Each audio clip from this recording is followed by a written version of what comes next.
I've been making dust in this shop, making things out of wood for a long time.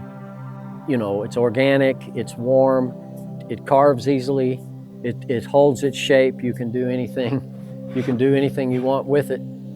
I always like to do things that have a use value, that have a practical nature. So most of my woodwork has been furniture making here. I've always had the passion for music, and I had developed these skills for woodworking, and it just kind of came together for me into banjo making. After I made my first banjo, I knew that that's what I wanted to do. I was hooked.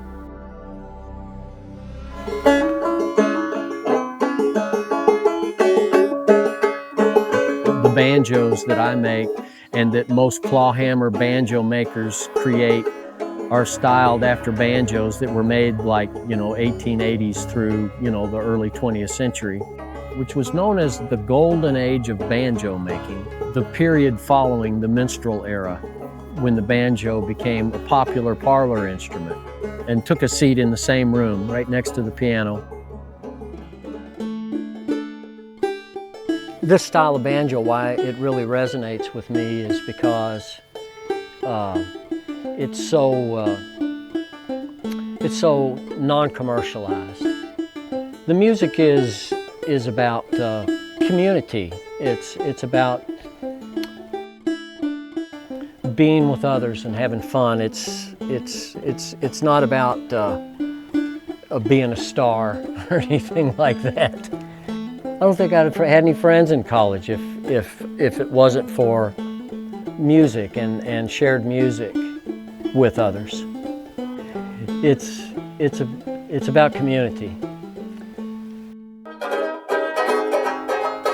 Banjo ukulele was my very first instrument that my dad got me involved in playing when I was just 5 years old.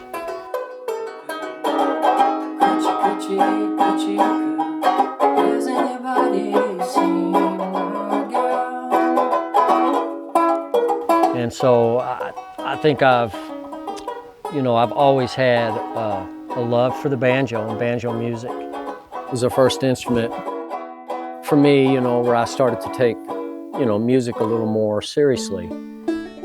I always had a project going when I was a shop teacher at Glasgow High School. I did enjoy teaching. I loved working with the young kids, and they were always excited about doing something, coming down to my shop.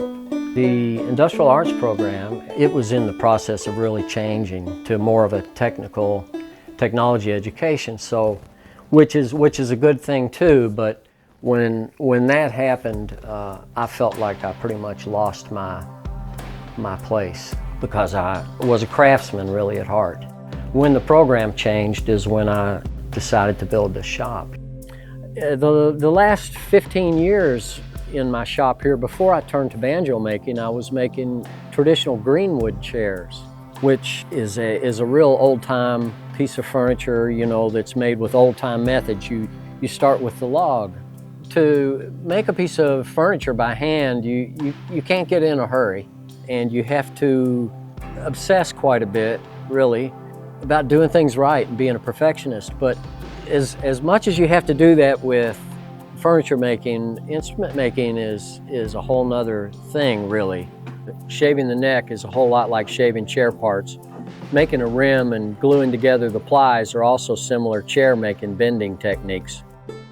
So it is like there's this thread, that goes through these last 35 years or so that I've been working here.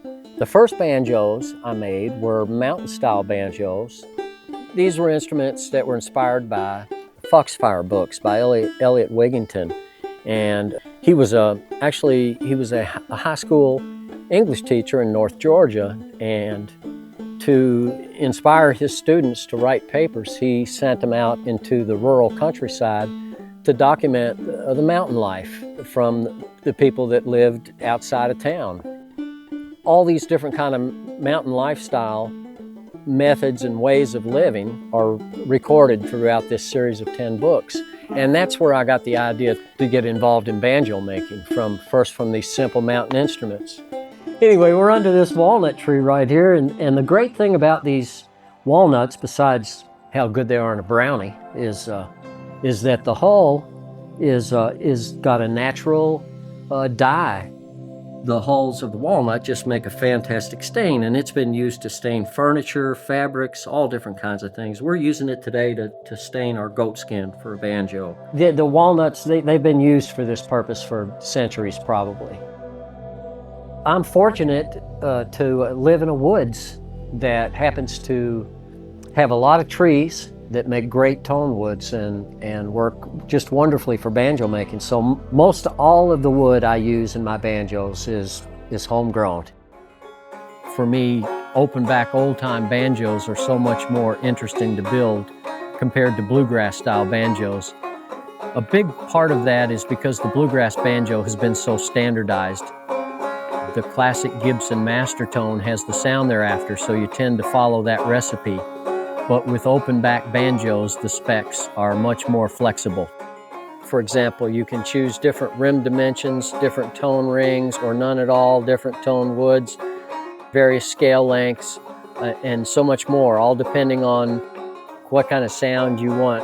People, they want their banjo personalized to the kind of sound that they're after, because it feels better to hold on to, and it feels better to play if it's a well-made thing. The quality of how it's put together is so much a part of the sound that it makes. You should get something that feels very personal and certainly not made by a machine. It never gets old. It's a passion, it's a lifelong passion.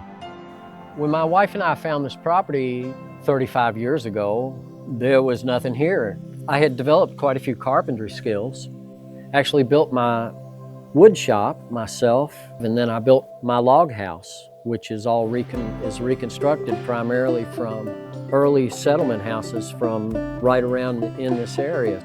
All of my life's work makes its way into every banjo I make.